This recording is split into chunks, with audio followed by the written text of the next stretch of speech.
Hello students, welcome to our channel Easy Shala. So here we are with our second part of electricity CBSE. So we are doing all these chapters because soon your exams will be coming. So we will be covering all the second term chapters. So first video already बन चुका है, जिसने नहीं देखा वो description box में अपना link देख सकते हैं and this is your second video. तो आज हम जो chapter करने वाले हैं that is electricity. Last time जब हमने अपना चैप्टर करा था फर्स्ट पार्ट, तो मैंने आपको एक होमवर्क क्वेश्चन दिया था और मैंने आपको बोला था कि आपको फाइंड आउट करना है what do we mean by 1 ampere.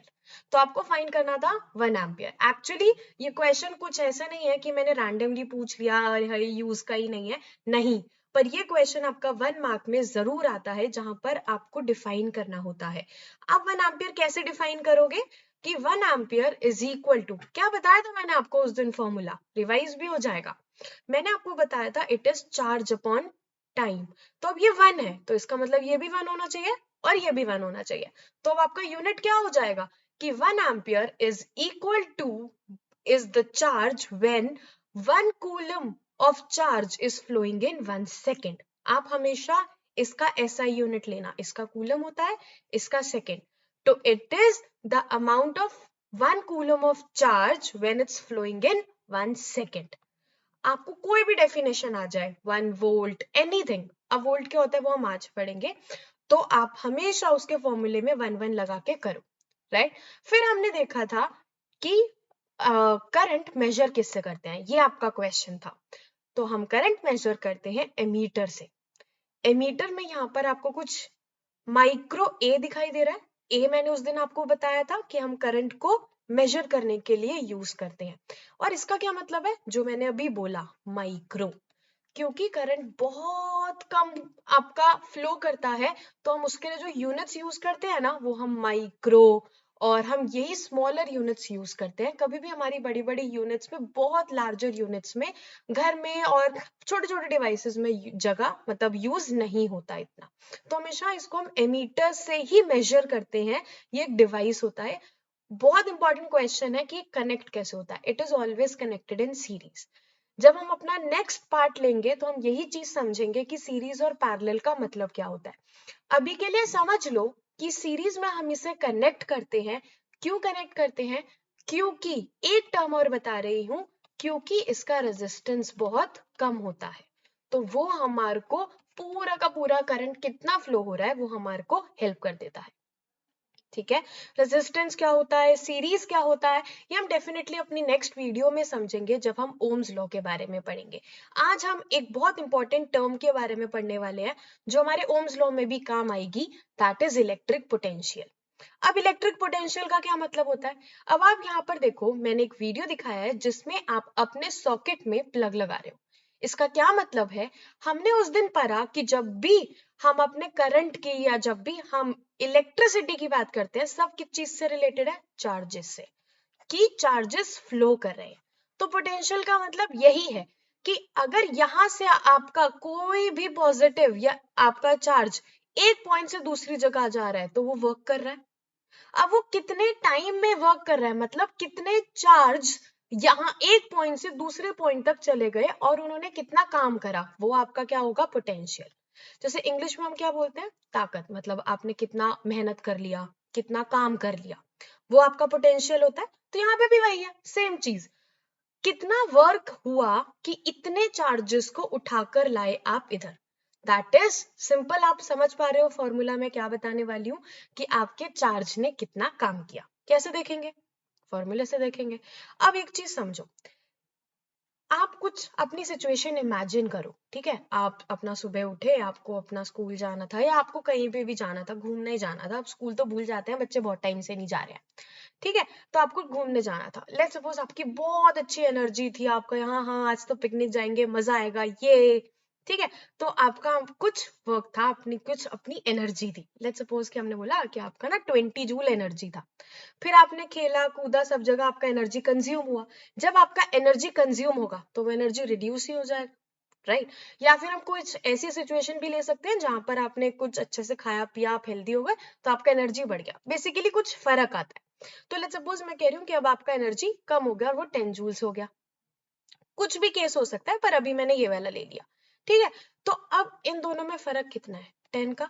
तो इस 10 को हम बोलते हैं पोटेंशियल डिफरेंस, इसको हम बोलते हैं पोटेंशियल डिफरेंस। तो अगर आपको पोटेंशियल समझ आता है तो आप समझ जाओगे पोटेंशियल डिफरेंस क्या होता है। वो सिर्फ और सिर्फ इस बात पे डिपेंड करता है कि आपका इलेक्ट्रिक कहाँ, मतलब जो चार्जेस हैं वो कैसे जा रहे हैं, कैसे जाएंगे, वो हमेशा अपनी इलेक्ट्रिक फील्ड में करेंगे। इलेक्ट्रिक फील्ड क्या होती है कि अगर मैं एक चार्ज यहाँ पर रख दूं, जैसे यहाँ पे पॉजिटिव रख रखा है, तो ये कितना दूर तक अपना अट्रैक्शन या रिपल्शन फोर्स देगा, जिस एरिया में ये अपना अट्रैक्शन और रिपल्शन फोर्स देगा उसको हम कहते हैं इलेक्ट्रिक फील्ड।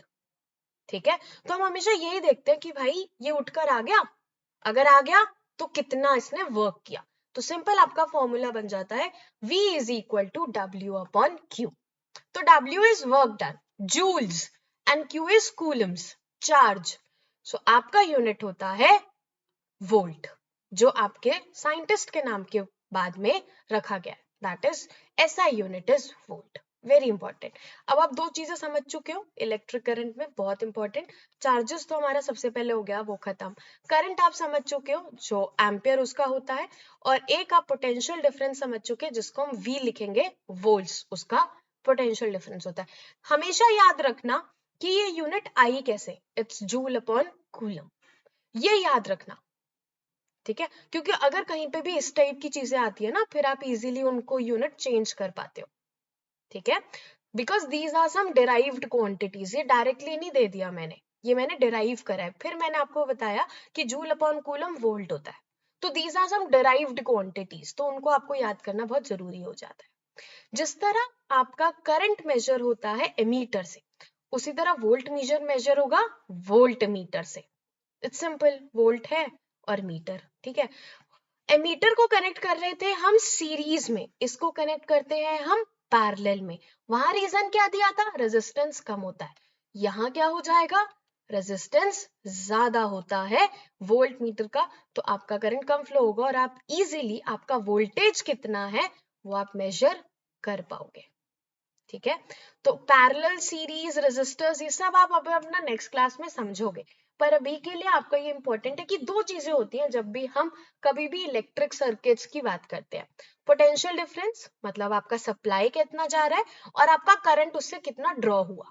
ठीक है, तो इलेक्ट्रिक सर्किट कैसे बनेगा आपका, क्लोज पाथ से। अगर आपका कहीं पे भी रास्ता टूट गया तो भाई आप आगे नहीं जा पाते ना। अगर आपका कहीं पे भी रास्ता खराब होता है तो आप कहते हो आज हम वहां नहीं पहुंच पाएंगे, तो फिर इलेक्ट्रॉन्स कैसे मूव करेंगे, वो भी नहीं कर सकते, तो वो भी नहीं करते हैं। ठीक है, तो वेरी इंपॉर्टेंट इज कि इलेक्ट्रिक सर्किट हमेशा तभी वर्क करेगा जब वो क्लोज पाथ होगा। क्लोज बहुत इंपॉर्टेंट है। कंडक्टिंग मीन्स कि आपने कंडक्टर्स लगाए हैं, जैसे आप यहाँ पर इंसुलेटेड कॉपर वायर्स लगाते हो। ये बल्ब तभी जलेगा जब ये पूरा क्लोज है। जैसे यहाँ पर हमने बैटरी यूज करा है, ठीक है, मतलब सेल या बैटरी आप कुछ भी यूज कर सकते हो। यहाँ पर आपका स्विच लगा है और ये आपके बल्ब है। ठीक है, सो दीज जो भी मैंने ये लिखा है ना, they all are electrical components, क्योंकि इन्हीं से ही आपका सर्किट बनता है।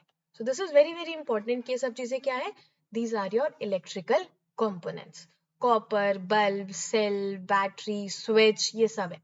अब हम इतनी अच्छी ड्राइंग तो बनाएंगे नहीं, है ना, और फिर कुछ बच्चे कहेंगे मैम हमारी ड्राइंग इतनी अच्छी नहीं कि हम इतना सुंदर बल्ब बनाए। मेरी खुद अच्छी नहीं है, कोई बात नहीं, ठीक है, तो वो हम नहीं बना सकते। और बेसिक अंडरस्टैंडिंग के लिए हमारे पास कुछ सिंबल्स होते हैं जिनका हम यूज करते हैं। ठीक है, तो हम सिंबल्स का यूज करते हैं इलेक्ट्रिक सर्किट को रिप्रेजेंट करने के लिए। सर्किट दो टाइप के होंगे, हम दोनों को ही रिप्रेजेंट करेंगे। कैसे रिप्रेजेंट करेंगे, सिंबल्स देख लेते हैं कुछ। हम ऐसा कुछ डायग्राम नहीं बनाने वाले हैं। सेल को हम बनाते हैं ऐसे, ठीक है। बैटरी को मतलब कॉम्बिनेशंस ऑफ सेल्स होता है, देन दैट इज बैटरी। ठीक है, अगर आपको बल्ब बनाना है तो आप ऐसे करके बनाओगे and this circle, this is your electric bulb. ठीक है, अगर आपको स्विच बनाना है तो आपका इस टाइप का स्विच बनेगा। इफ इट्स ओपन मतलब जो आप अपना, अगर आपका स्विच ओपन है और अगर आपका स्विच क्लोज है तो आपका ऐसे हो जाएगा। तो this is your close switch. इस क्लोज स्विच का मतलब ये नहीं कि आपने अपना बटन बंद कर दिया, इसका मतलब है कि आपने अपना बटन ऑन कर दिया, अब आपका सर्किट कंप्लीट हो गया। ठीक है, क्योंकि अगर सर्किट कहीं से भी ब्रेक हो गया ना तो ये बल्ब नहीं जलेगा। तो दो टाइप के सर्किट होने बहुत जरूरी हैं, और इलेक्ट्रिक करंट का फ्लो होने के लिए क्लोज्ड सर्किट होना बहुत जरूरी है। किसी भी वे में ओपन सर्किट नहीं होना चाहिए, ठीक है। हाँ, ओपन सर्किट कब होना चाहिए ये हम और आगे पढ़ेंगे, जब हम पढ़ेंगे कि क्या होगा अगर करंट ज्यादा बढ़ गया, या अगर घर में कभी आग लग जाती है वो क्यों लग जाती है, ऐसे क्या रीजंस होते हैं। तो जब हम बहुत ज्यादा हीटिंग इफेक्ट पढ़ेंगे ना, तब हम ये समझेंगे कि ओपन सर्किट के लिए भी हम कुछ जुगाड़ करते हैं, पर अगर नॉर्मली सर्किट चलता रहे तो उसके लिए हमें क्या चाहिए, क्लोज सर्किट चाहिए, ठीक है। हम हमेशा सिंबल्स का यूज करेंगे, ठीक है। तो सिंबल से ही आप इलेक्ट्रिक सर्किट ड्रॉ करके दिखाओगे। तो आज हमने क्या देखा, symbols, electric potential and what do we mean by electric circuit, ठीक है। तो अभी हम अपने नेक्स्ट क्लास में पढ़ेंगे कि व्हाट इज ओम्स लॉ। ओम ने इसके बारे में क्या बताया, जिसमें हम दोनों को लिंक करेंगे about our potential and current, क्योंकि वो दोनों इंपॉर्टेंट हो गए ना, यही मैंने आपको बोला। तो अब हम उसी को यूज करेंगे और तब हमें समझ आएगा कि what do we mean by Ohm's law, या उन्होंने क्या बोला था। So that's all for today. And if you want the notes for this chapter, if you want anything, any doubts you want to ask, so you can mail us, you can telegram us, follow our telegram channel. That is there mentioned in the description box. आप उसको कर सकते हो। आप हमारी videos को like, share और subscribe करिए, ताकि जितने भी बच्चे हैं उनका फायदा हो सके और वो बहुत अच्छे से अपना स्कोर करें। So thank you so much. Bye bye.